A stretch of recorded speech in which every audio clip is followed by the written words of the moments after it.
sa lahat at sa ating tagapakinig ng ating kwento. Ngayong gabi, ang inyong maririnig na kwento ay hango sa totoong buhay na pangyayari. Pero bago natin simulan ang kwento, please like, subscribe, and hit the notification bell below para ma-notify kayo pag nag-upload kami ng bagong kwentong katatakutan. Ako pala si John Ray. Ibabahagi ko lang ang aking karanasan tungkol sa mga aswang. At ito'y totoong nangyari sa totoong buhay ko. Dahil marami na akong karanasan dito sa probinsya namin. Nakatira pala ako sa probinsya ng Iloilo. Tuwing gabi, makakarinig ka talaga ng wakwak o tik-tik tuwing pagsapit ng dilim. Pero dati, nung bata ko, naiisip ko na pangtakot lang ng mga matatanda ang aswang sa mga bata para di sila gumala paggabi. Hanggang sa ito na nga, uumpisahan ko na ang aking kwento. Noong gabing yun, dito ko unang narinig ang tunog ng aswang. Nagkayayaan kami magpipinsan na pumunta ng lamay. Habang naglalakad kami papunta sa lamay ng kapatid ng lolo namin, binabaybay namin ang palayan ng bagong araro. Ngunit wala pa itong tanim na palay, kaya sa gitna kami nito dumadaan. Habang naglalakad kami magpipinsan, masaya kaming nagkwekwentuhan ng mga bagay-bagay hanggang nakarating na kami sa patag na palayan. Meron ditong nakapaligid na mga niyog na matataas.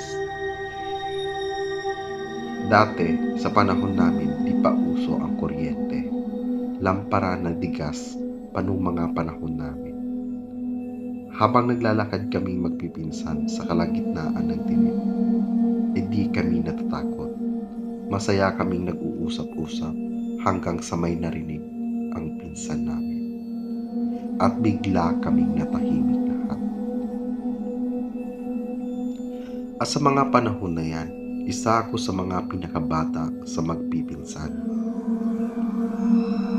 Nakaramdam ako ng takot nung gabing yun nang sabihin sa amin ng pinsan na may naririnig siyang tik-tik na umaaligid sa amin na parang sinusundan kami.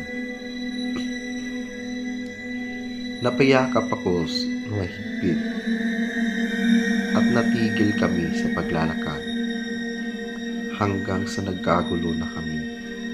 Maya-maya pa'y naramdaman namin na parang may hangin na nanggagaling sa itaas. At dun na kami napasigaw ng may naaninag kami na lumilipat sa itaas namin. Doon na kami nasipagtakbuhan kahit naiwan ang mga tsinelas na ibang kasama namin ay walang alinlangan na sipagtakbuhan ang lahat. Hanggang sa makarating kami sa lamay. Doon rin namin ikinuwento ang aming mga naranasan sa daan sa aming kamag-anak. At doon lumapit ang tiyuhin namin na nakasunod sa amin sa daan. Nakasama ang aming isang pinsan na sinusundan daw sila ng tik-tik. Pero matapang ang aking tiyuhin. Niyaya pa daw niya ang aswang na makipaglaban sa kanya. Dahil sa mga oras na yun, dala-dala ng tiyuhin ko ang kutsilyo. Pahina ng pahina ang tunog ng tik-tik na paikot-ikot yung tunog sa kanila. Agad na kinuha ng tiyuhin ko ang kutsilyo niya at binasiwas sa paligid. Kasi alam ng tiyuhin namin na malapit lang ang aswang sa kanila. Dahil ang kasabihan ng matatanda na kapag malakas ang tunog ng tik-tik ay malayo pa ito. Pero kapag mahina na, sinasabi ng matatanda na malapit na ito sa iyo. Pero isang pinsan ay walang magawa kundi ang umiyak habang binabasiwas ng tiyuhin ko ang kanyang kutsilyo. Siguro nalaman ng aswang na may kutsilyo ang tiyuhin ko. Kaya natakot ang tiktik at umalis ito. At nung madaling araw, 3:00 na ng umaga, napagdesisyonan namin magpipinsan na umuwi kasama ang tiyuhin namin. Nung una, naglalakad kaming matiwasay hanggang sa makarating kami sa dilim. At dun kami nakakarinig na parang baboy na tunog sa taas ng puno. At patuloy kami sa paglalakad at nagunahan kami kasi ayaw namin mahuli sa likod. At napahinto kami nang marinig namin ulit yung baboy na tunog. Baboy, pero sa taas yung tunog. Agad na pinailaw ni Tito ang flashlight na hiniram niya. Inilawan niya ang mga puno sa taas, pero wala kaming makita. Hanggang sa inilawan ni Tito ang niyog at dun kami nagulat lahat.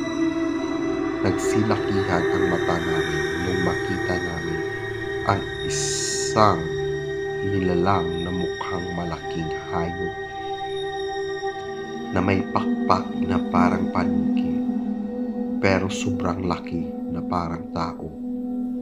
Doon na kami nagsitakbuhan ng mabilis na walang lingunan sa kasama hanggang sa makarating kami sa bahay. Kinabukasan, nagroronda na ang mga barangay nung nabalitaan nila tungkol sa nilalang na nakita namin sa taas ng niyog. Please like and subscribe for more katatakutan videos. Maaring magbahagi ng inyong kwento para maitampok sa aming channel. Mag-email lang sa aming email address.